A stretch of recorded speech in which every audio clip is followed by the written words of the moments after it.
So the Gemara in Ketubot says that, also we're day number 7, Gemara in Ketubot says that a Jew who it's better for a Jew to live in Israel even though the city is filled with Avodah Zarah. Gemara Ketubot 110a. It's better to live in a city in Israel where the city is full of Avodah Zarah than outside of the land of Israel where there's a strong Jewish community and there's almost no Avodah Zarah. So it's very strange to, like, why is that? It almost doesn't make sense. The idea is that, and there's another statement from the Gemara that says that if a Jew lives outside the land of Israel, he's like he has no God. He's like Avodah Zarah. He's an idolater. So that's like you're a non-Jew. Yes, because technically all the laws, all the commandments, the 630 commandments, are meant to be applied and to be functioning in a specific location.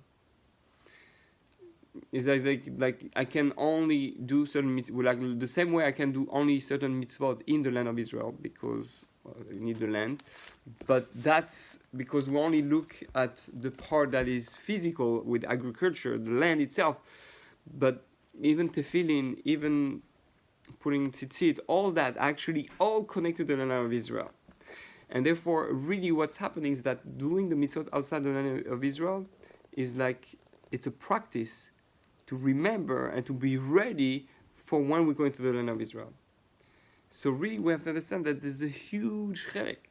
And the only time that the only time that we can be outside the land and still be considered as someone who is Jewish and do the mitzvot, if one is outside of the land because he has no other option.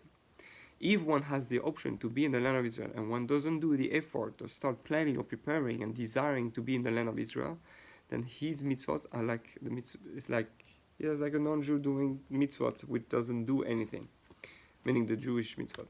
So we have to understand that there's a huge thing to learn here, and that our life is completely not the way we understand it, and that we want to be truly Jewish, we want to really to impact the world, we want to truly be a light into the nation, we want to truly do the mitzvot, we want truly to do what God wants.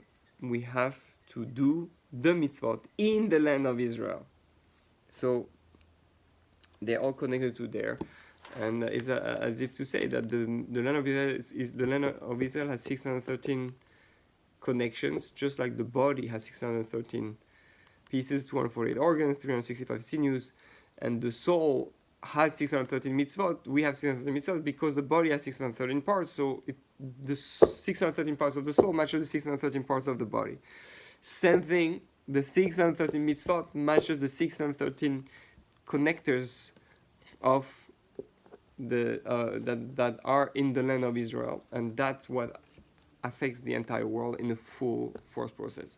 We have a gift that if we outside the land, that because we're connected and we desire to be there, you are where your thoughts are, Baal Shem Tov, wherever you are, that's where you are. So you are considered as if you're in the land of Israel, but that's only if you have no other options. So we have to be very careful and look in the mirror and say, okay, why is the real reason why I'm not in the land of Israel? And start planning. Baruch Adonai L'olam, Amen v'Amen.